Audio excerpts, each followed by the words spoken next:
Hello साथियों, ए to Z classes में आपका स्वागत है। मैं रजनेश सर और हम आज बात करेंगे अधिगम की विधियों के बारे में। उससे पहले जितने लोग भी हैं वो हमारे चैनल को सब्सक्राइब करके अन्य ग्रुपों में भेज दें और जो भी वीडियो चल रही है उससे वो भी लाभ उठाएं। तो हम बात करते हैं कि अधिगम की विधियों की। सबसे पहले कौन सी विधि होती है? आप लोग उस विधियों का प्रयोग किए हैं, कई बार किए हैं, जाने अनजाने में किए हैं। ठीक है, लिख के मैं बता दे रहा हूँ।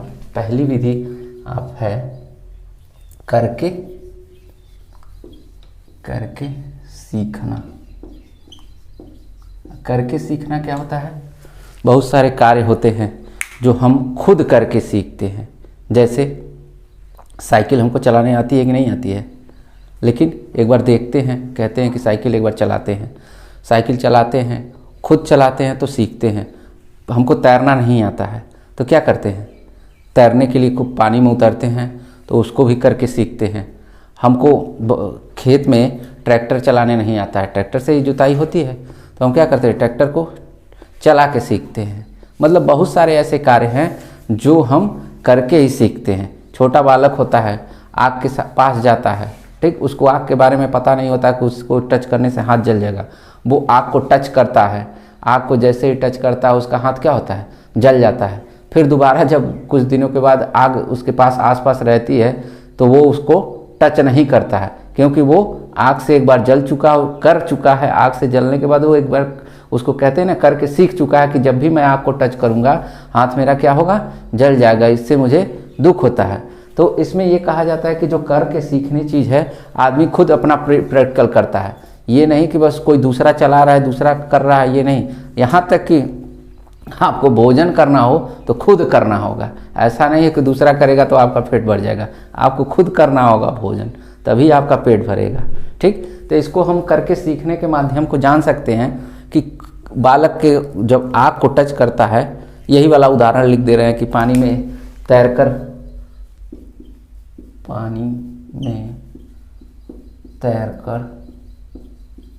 तैरना सीखना।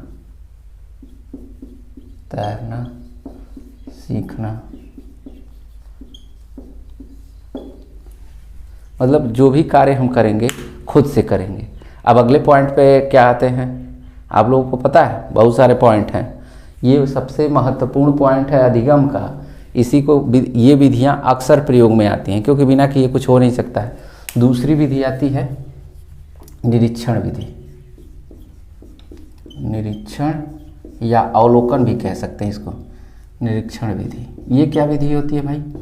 निरीक्षण विधि बहुत सारे कार्य हम देख कर सीखते हैं। जैसे 4 व्हीलर कोई गाड़ी होगी तो उसमें बैठ के तो हम चलते हैं, तो देखते हैं 4 व्हीलर गाड़ी में जो ड्राइवर होते हैं वो चलाते हैं, तो हम बार बार देखते हैं कि ये क्या गियर को शिफ्ट कर रहे हैं, आगे पीछे कर रहे हैं क्या। तो इससे हमको आइडिया लगता है कि ये ऐसे गियर को चेंज किए तो गाड़ी कुछ समय के लिए पीछे गई थी, फिर हम गियर को आगे चेंज किए तो गाड़ी स्पीड के साथ चल रही थी, फिर गियर को थोड़ा सा चेंज किए तो गाड़ी और स्पीड के साथ चल रही थी। पैर उनका एक्सीलेटर पे है कि नहीं, ब्रेक किस तरह से लें, तो ये सारा क्या कार्य है? हम निरीक्षण के द्वारा सीख रहे हैं। बहुत सारी चीज़ों के लिए हम पानी में उतरते नहीं हैं, लेकिन आदमी कैसे तैरता है ये देखते हैं। बहुत सारे कार्य हैं, साइकिल को हम चलाना जानते नहीं हैं, लेकिन साइकिल को देखते हैं कि साइकिल चलाते कैसे हैं। तो वो सारी चीज़ें हम आराम से देखते रहते हैं और बहुत सारी देख कर भी हम सीख लेते हैं, निरीक्षण करके सीख लेते हैं। बहुत सारे ऐसे कार्य हो सकते हैं कि जो हम सिर्फ देख के सीख लेते हैं। जैसे सर लोग पढ़ा रहे हैं, जैसे हम ही पढ़ा रहे हैं, हमारा पढ़ाना देख के आप पढ़ाने के लिए सीख सकते हैं। सर कोई गणित के टीचर हैं, गणित पढ़ा रहे हैं, तो आप उनसे क्या करेंगे? निरीक्षण करके देख के कि सर पढ़ाते कैसे हैं, गणित का सवाल लगाते कैसे, वो क्या कार्य है? आप गणित के सवाल सीख लेते हो। विज्ञान में प्रयोगशाला में जाते हैं, क्या किस तरह से कार्य हो रहे हैं वो निरीक्षण करके देखते हैं आप। बहुत सारे, लेकिन करते नहीं हैं। निरीक्षण करके आप अंदर अपने बैठा लेते हैं कि क्या हम उस कार्य को कर सकते हैं, क्या उस कार्य को नहीं कर सकते हैं। तो इसको कह सकते हैं देख कर सीख सकते हैं। देख कर कोई कार्य सीख सकते हैं।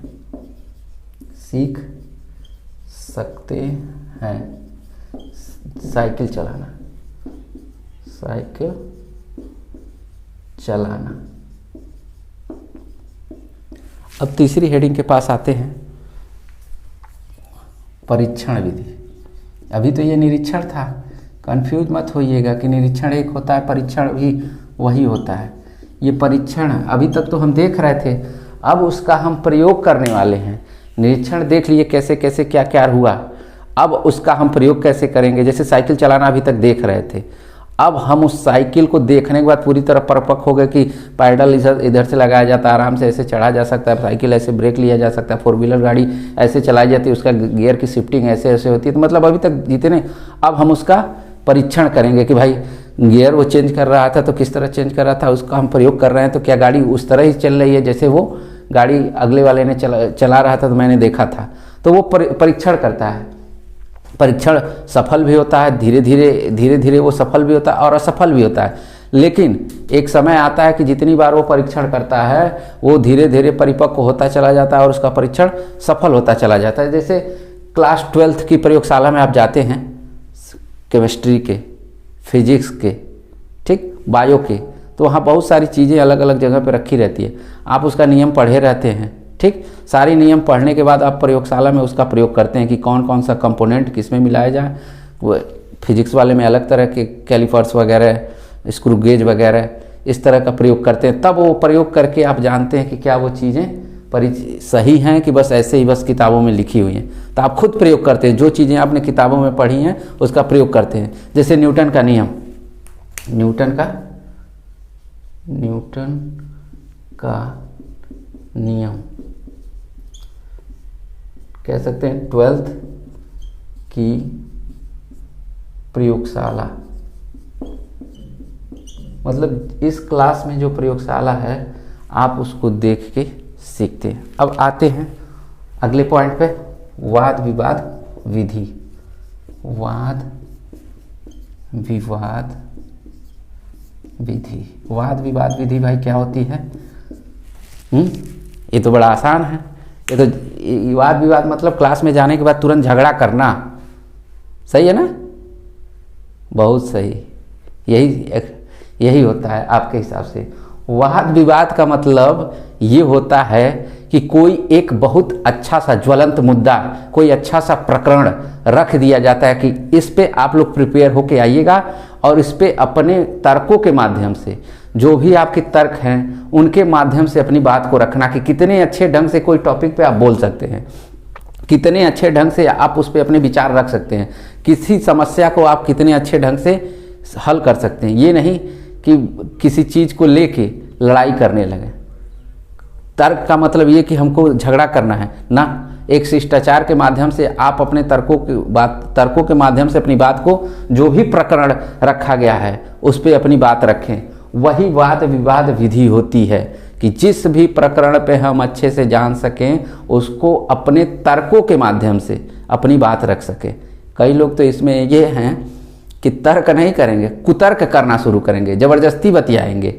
तो ये यहाँ पे वाद विवाद विधि में वो नहीं आता है। तर्कों के माध्यम से आप अपनी समस्याओं को वहाँ पर रखते हैं और तर्कों के माध्यम से बहुत सारे लोग होते हैं अपने अपने तर्कों के माध्यम से उस समस्या के बारे में अपने प्रकाश डालते हैं, ठीक। तो इसको कह सकते हैं तर्कों के माध्यम से, तर्कों के माध्यम से अपने विचार रखना, अपने विचार रखना, मतलब जितने भी तर्क हैं उस अपने विचार रखेंगे। अब अगले आते हैं वाचन। वाचन विधि भाई ये तो बीएड, बीटीसी, डीएलएड में आप लोगों ने अच्छे से पढ़ा है कि वाचन विधि होती क्या है। तो यहाँ कहते हैं कि बोलने का जो तरीका, भाई हमारे बोलने का तरीका अलग है, किसी और के बोलने का तरीका अलग होगा, उसकी तरह हम नहीं बन पाएंगे और हमारी तरह वो नहीं बन पाएगा। हर आदमी अपने में यूनिक होता है, ठीक। तो इसमें कहते हैं वाचन विधि। तो हम आपको इस तरह से बोल के समझा रहे हैं, कोई यही बात आपको हमसे भी बेहतर ढंग से समझा सकता है, कोई यही बात हमसे बुरे ढंग से समझा सकता है। तो मतलब कोई भी विधि होगी वो वाचन पर निर्भर करती है कि हम कितने अच्छे ढंग से किसी को एक्सप्लेन करते हैं, किस तरह के उदाहरणों के माध्यम से उसको बताते हैं, किस तरह से एक्सप्लेन करके उसको संतुष्ट करते हैं, उसकी प्रतिक्रिया को हम कहते हैं कि भाई ये चीज़ें हैं।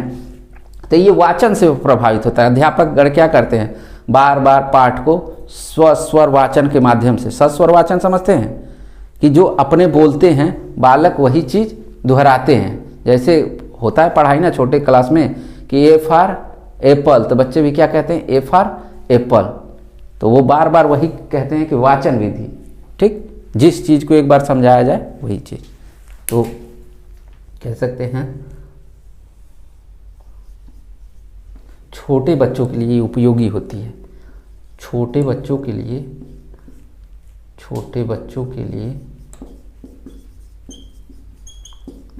उपयोगी सस्वर वाचन, यहाँ से कंफ्यूज ना होइएगा। ठीक, अब बात करते हैं प्रयास एवं त्रुटि। इस नियम के बारे में आप लोग जानते भी होंगे, प्रयास एवं आगे इसके बारे में हम लोग पढ़ेंगे, विस्तृत रूप से पढ़ेंगे। अभी तो बहुत सारे मनोवैज्ञानिक बाकी हैं, इसी सीखने के अंतर्गत आते हैं प्रयास एवं त्रुटि। इसके बारे में थॉर्नडाइक महोदय ने अपने एक बाकायदे सिद्धांत प्रस्तुत किया है, लेकिन उसकी चर्चा हम जैसे सीखने के अंतर्गत जब उन पे आते हैं, मनोवैज्ञानिकों के जो प्रयोग हैं उनके प्रयोग का क्या उपयोगिता है उस पे आते हैं, तब बात करते हैं। फिलहाल हम विधियों के बारे में बात करेंगे, प्रयास एवं त्रुटि। प्रयास एवं त्रुटि मतलब कोई भी कार्य हम एक बार में नहीं सीखते हैं, बार बार वो काम करते हैं, गलती होती है फिर सही होती है, फिर गलती होती है फिर सही होती है। धीरे धीरे एक समय ऐसा आता है कि प्रयास और त्रुटि के माध्यम से वो कार्य हम अच्छे ढंग से करना सीख जाते हैं। कोई भी ऐसा इंसान नहीं है कि जो एक ही बार में वो कार्य को सीख जाए, जब भले से उसको दूसरी बार में सीखा हो, लेकिन अभी तक इस ब्रह्मांड में कोई ऐसा पैदा नहीं हुआ है जो कोई भी कार्य एक ही बार में सीख गया हो। अब ये मत उदाहरण देना कि एक ही बार में वो IAS क्लियर कर गए, वो अलग बात है। ठीक, वहाँ अलग नियम चलता है, लेकिन उसने भी अगर तैयारी की होगी तो कई बार उसने पेपर दिए होंगे, टेस्ट पेपर, तो वो टॉप नहीं की होगी। लेकिन हाँ, एक समय ऐसा आया कि वहाँ से वो प्रयास त्रुटि करते करते करते एक समय ऐसा आया कि जब अभ्यस्त हो गई पूरी तरह, एग्जाम उस मेन एग्जाम में वो बैठती है और क्लियर वहाँ एक बार में करती है। तो ऐसा नहीं है कि वो डायरेक्ट स्नातक पढ़ के या डायरेक्ट IAS में बैठी क्लियर करेगी, उसके पहले उसने प्रिपरेशन नहीं किया था। बिल्कुल ये गलत है, उसने उसके पहले प्रिपरेशन किया, उसके बाद बैठी और पहले ही अटेम्प्ट में उसने क्लियर किया। यहाँ पर ये चीज़ है, तो ये प्रयास एवं त्रुटि है जो थॉर्नडाइक के सिद्धांत में आपको मिल जाएगा कि कोई भी कार्य एक बार में नहीं हो सकता है। कोई कार्य एक बार में नहीं होता, कई बार में होता है, कई बार में होता है। ठीक, अब बात करते हैं अगले पॉइंट की कि क्या वो अगले पॉइंट हैं।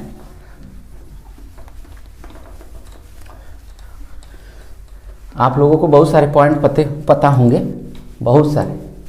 ठीक, उसमें से कुछ के नाम तो अभी जो मैं कर रहा हूँ उसमें पता होगा, लेकिन ये अगर एग्जाम में पूछता है या अधिगम के कौन कौन सी विधियाँ हैं, तो आपका थॉर्नडाइक का अगर नियम प्रयास और त्रुटि आ जाए तो कन्फ्यूज मत होइएगा। अगली बात करते हैं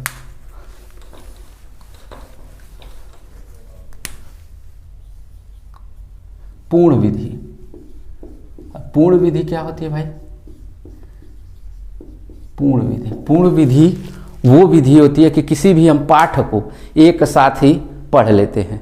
जैसे आप पहले से सब कुछ तैयार किए हैं तो आपके लिए वो पाठ क्या होगा, आसान होगा। एक बार ऐसे किताब को देखते हैं और जल्दी जल्दी जल्दी जल्दी पेज को पलटते चले जाते हैं, वो क्या है, एक बार के साथ ही आप पढ़ते चले जाते हैं। किसी किताब को, पूरी मोटी किताब अगर आपने उसको 4-5 बार 6 बार पढ़ी है तो आपको पता है कि कौन से पृष्ठ पे क्या क्या चीज़ें हैं। आप उस किताब को बहुत आसानी से पढ़ सकते हैं, कई बार दोहरा सकते हैं। लेकिन जिसने उस किताब को टच नहीं किया है, क्या वो बता सकता है कि किस पेज पे क्या लिखा हुआ है, चाहे इसी क्या कहानी है, चाहे इसकी क्या सार्थकता है, नहीं बता सकता है। लेकिन ये पूर्ण विधि के अंतर्गत वो आदमी 10 बार किताब को पढ़ा रहता है और आप कहीं से भी पूछिएंगे तो बताएंगे कि ये जो आप हमसे प्रश्न पूछ रहे हैं ये 7वें और 8वें चाहे 10वें पेज के बीच में होगा, एक मोटी मोटा आइडिया दे देगा। लेकिन अगर वो बहुत बार पढ़ लिया है, एक बार में ही पढ़ लिया जाता है, बहुत बार, मतलब एक किताब को वो सरसराहट कहते हैं ना, सरसराहट निगाह से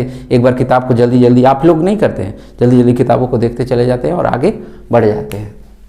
तो कहा जा सकता है एक बार में ही दोहराना, एक बार में ही किताब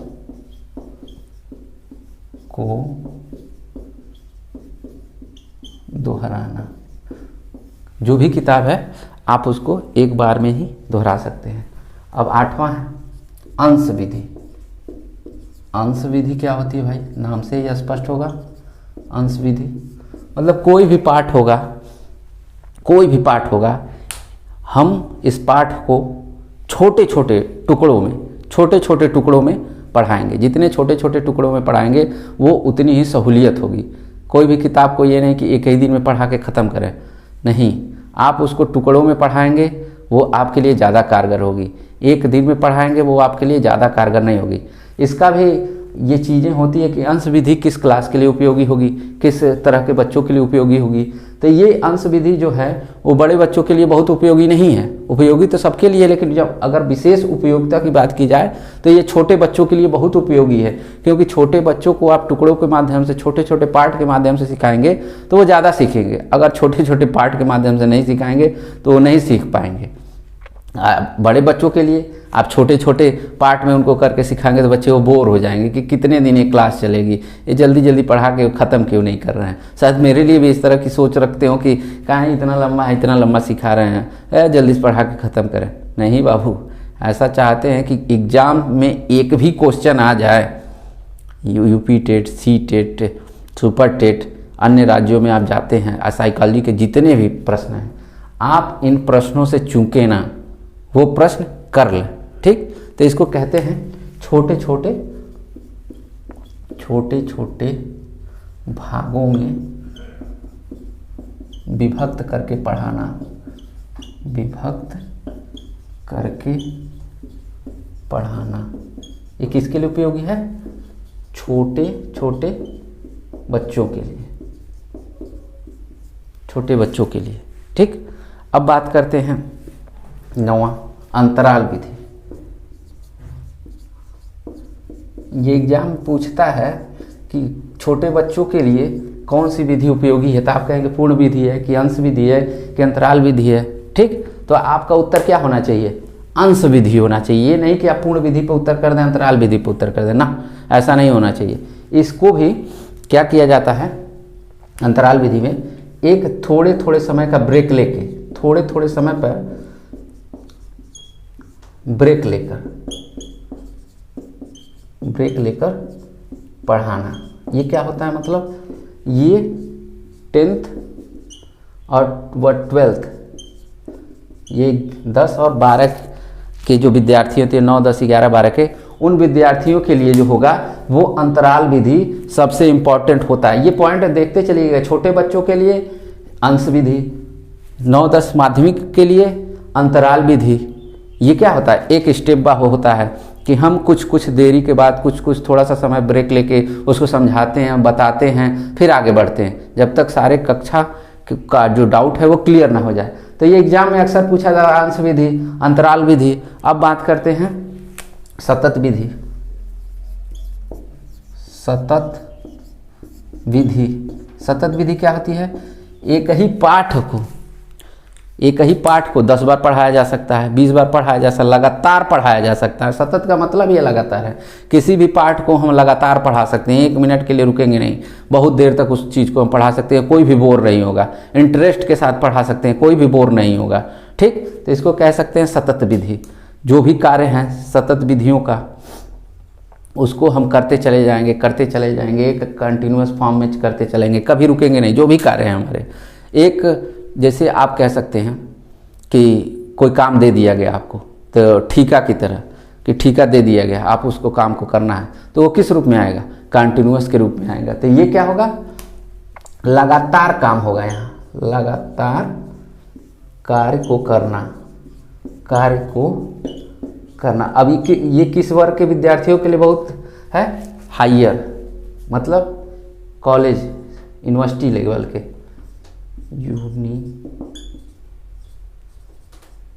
यूनिवर्सिटी हिंदी में लिखते हैं, कॉलेज लिख दे रहे हैं, इससे आप कंफ्यूज ना होइएगा। यूनिवर्सिटी यूनिवर्सिटी, कॉलेज यूनिवर्सिटियों के लिए ये बहुत ही लाभदायक विधि है। इसको सतत विधि में कंफ्यूज मत होइएगा। ये सबसे इंपॉर्टेंट अंश विधि किस विद्यार्थियों के लिए है, तो आप कह सकते हैं छोटे बच्चों के लिए, अंतराल विधि माध्यमिक के लिए, और सतत विधि हायर एजुकेशन कह सकते हैं,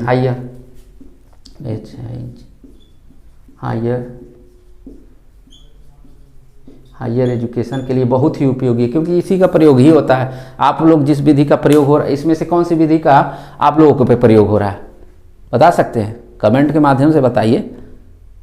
कहाँ चुप हैं भाई, हमारे देख रहे हैं कि इतने सारे विद्यार्थी बता रही है, हमारी टीम की बहुत सारे आपके विद्यार्थी जुड़े हुए हैं, तो जल्द से जल्द बताइए भाई कि आप किस ग्रुप में आते हैं। इसमें से कमेंट के माध्यम से तुरंत बताइए। जैसे ही क्लास ओवर होती है मैं कमेंट देख लूँगा कि कौन कौन से विद्यार्थियों ने मुझे कौन कौन सा उत्तर दिया। टीम हमारी देख रही है कि क्या हो रहा है। ठीक, तो अभी तक तो मुझे लगता है कि अधिगम की विधियों में कोई कन्फ्यूजन नहीं होगा। अगर कोई कन्फ्यूजन है तो कमेंट के माध्यम से बता दीजिए। अगले क्लास में हम जो डाउट है वो क्लियर कर दूंगा कि क्या इसमें से आपको नहीं समझ में आ रहा है। ठीक, तो अभी तक जितने लोग अभी वीडियो देख रहे हैं, ठीक, अच्छे से देख लें और अन्य लोगों को भी देखें। न समझ में आए तो एक बार और रिपीट करके देखें। ठीक, तो धन्यवाद।